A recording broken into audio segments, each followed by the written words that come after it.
और इसी के साथ चलिए खबरों में आगे बढ़ेंगे, जहां आपको बता दें कि अमेरिका में एक के बाद एक हो रहे हमलों ने झकझोर कर रख दिया है।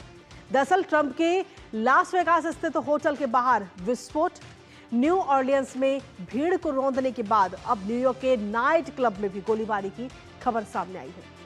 यहां क्वींस के अमाजुरा नाइट क्लब में बड़े पैमाने पर गोलीबारी हुई, शूटआउट हुआ जिसमें 11 लोग घायल हो गए।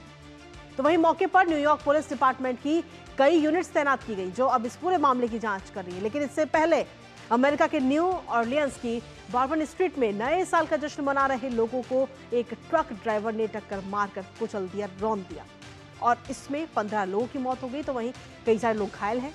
दूसरी तरफ लास वेगास स्थित ट्रंप इंटरनेशनल होटल के बाहर टेस्ला के साइबर ट्रक में विस्फोट हुआ, उसके बाद आग लग गई। तो ऐसे में इन हमलों के बाद जो जानकारियां सामने आई हैं उसने हर किसी को हैरान कर दिया है।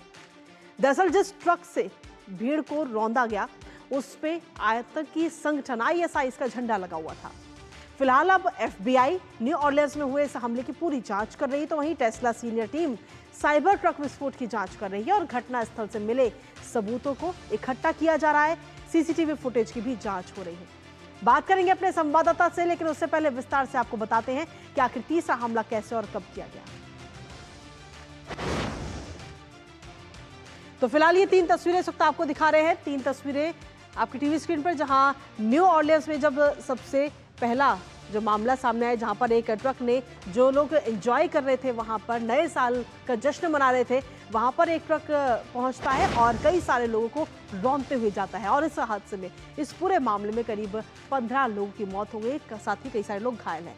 तो पहली तस्वीर आपको दिखा रहे हैं। दूसरी तस्वीर आप देख रहे हैं लास वेगास की, जहां पर एक टेस्ला गाड़ी में अचानक से विस्फोट होता है और विस्फोट के बाद आग लग जाती है। तो ये दूसरी तस्वीर, और साथ ही ये तीसरी तस्वीर न्यूयॉर्क की है, जहां पर दहशतगर्दी फैलाने के लिए गोलीबारी की गई, शूट आउट किया गया और इस शूट आउट में 11 लोग घायल हो गए। तो कुल मिलाकर ये 3 तस्वीरें हमने आपको दिखाई हैं और इन तीनों ही तस्वीरों के सामने आने के बाद में कहीं ना कहीं अमेरिका में जहां एक तरफ जश्न का माहौल था, वहां दूसरी तरफ अब दहशत का माहौल देखने को मिल रहा है। हमारे साथ में हमारे सहयोगी इस वक्त जुड़ रहे हैं, अनिल थॉमस, सीधा उनका रुख करेंगे। अनिल, एक के बाद एक 3 हमले अमेरिका में सामने आए हैं, जहां एक तरफ जश्न का माहौल, वहीं दूसरी तरफ एक के बाद एक 3 हमले। क्या समझा जाए इसे? हालांकि फिलहाल FBI पूरे मामले पर जांच कर रही है। कृतिका, इसे देखना बड़ा इंटरेस्टिंग हो जाएगा, क्योंकि जिस तरह से एक के बाद एक 3 हमले हुए, अगर हम न्यू ऑरलियंस और न्यूयॉर्क शहर के बीच का फासला देखें, लगभग 2300 किलोमीटर का फासला इन दोनों शहरों के बीच।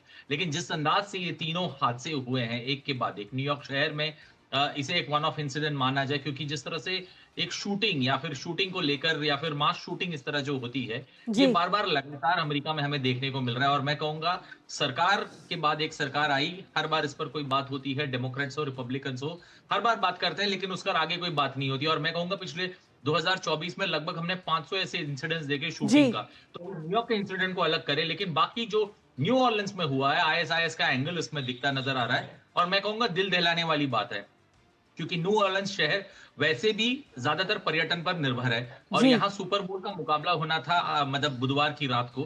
और ये हादसे के बाद वहां जिस तरह की बातें हुई और जिस तरह का इन्वेस्टिगेशन का दायरा बढ़ रहा है, अब वो सुपर बोल का मुकाबला पोस्टपोन होता है। और मैं कहूंगा जो राज्य या फिर जो स्टेट पर्यटन पर बहुत ज्यादा निर्भर होता है और इस तरह के हादसे होते हैं, मैं कहूंगा दिल दहलाने वाला। अगर इन तीनों हादसों को एक साथ अगर कड़ी में जोड़कर देखे, तो मैं कहूंगा अमेरिका के दिल में एक बार फिर खौफ बिठाने की कोशिश है। और ये खौफ बिठाने में बहुत ज्यादा मात्रा में मेरे हिसाब से जिनका भी ये आइडिया रहा हो, ISIS पर उंगलियां उठ रही है, अगर ये आइडिया रहा हो तो मैं कहूंगा वो कामयाब हुए हैं एक तरह से न्यूयॉर्क में या फिर अमेरिका में जो न्यू ईयर सेलिब्रेशन है उसको पूरी तरह से बंद करने में।